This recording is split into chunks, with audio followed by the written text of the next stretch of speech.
Yo, what's up guys? Casino Riv, back with another video. Today we're going to be covering the latest in fashion news, specifically in relation to archival clothing. So let's go into it.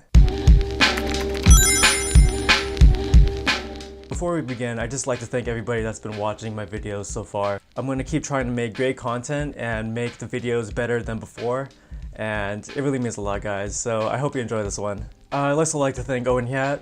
I'm not sure how to pronounce his last name at all. I'd like to thank him for putting up the outfit contest where myself, Kendrick, and Softy came together to try to compete against each other to make the best outfits both for casual and for runway. It was a really dope experience, and I'd like to thank him for that really a lot. It's super sick. Super sick, man.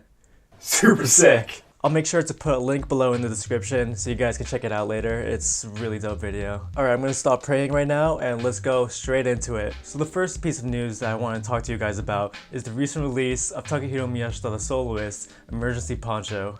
So this piece is in commemoration of the Soloist Aoyama store renewal opening, as well as the grand opening of the Hokuriku store. When you took a look at the poncho, you can actually see a similar aesthetic with the Soloist Autumn-Winter 2018 show at Peter Uomo. As we can see from looking at the branding and logos on the exterior of the piece, we can find out there's actually a collaboration with SOL, aka Surviving Outdoors Longer. As the name suggests, SOL is a brand that helps you survive in the wilderness for longer periods of time. Another key aspect to this piece is, of course, the bold text in the front that shouts to everybody out loud, "The day the world went away." So this bold text is actually taken from Nine Inch Nails' song of the same name. For some reason, this poncho is like very reminiscent of IKEA's trend back in last year or so?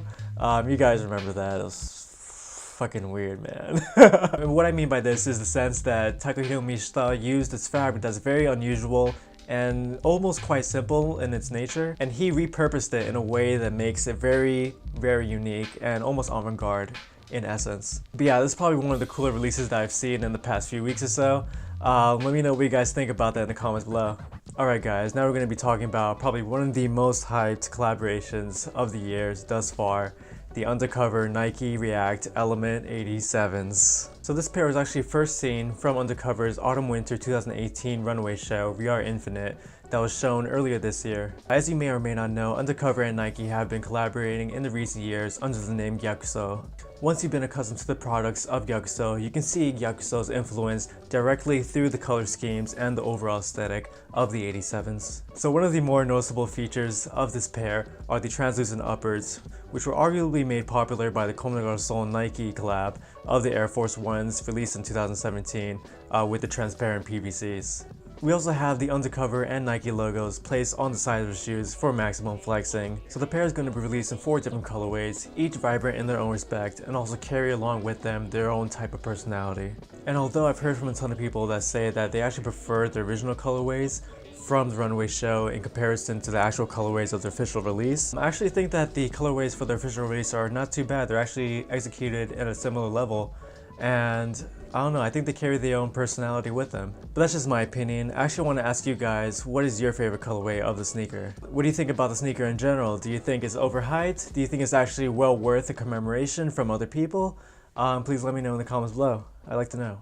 And for the last piece of news, we have the infamous Hedi Slimane removing the accent from Celine. As you may or may not know, Hedi Slimane is a designer best known for his pivotal work at Dior Homme.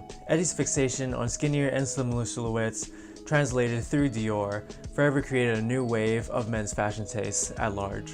But now we have to ask ourselves, why would Hedi, someone with such high reputation in the fashion world, try to alter the logo of a brand that has 73 years of history and heritage?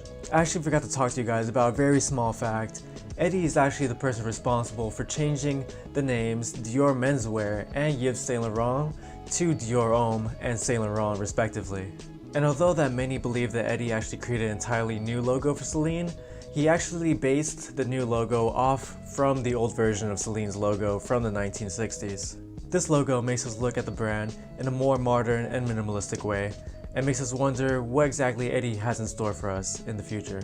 So this piece of news actually made me think about what's been happening recently with luxury brands under new creative directors. You would see these type of rebranding happening with the likes of Gucci, Burberry, Louis Vuitton, and the likes. I'm really curious about what you guys think about this topic. Do you guys think that rebranding in order to cater to a different audience or a different type of generation is necessarily a good thing?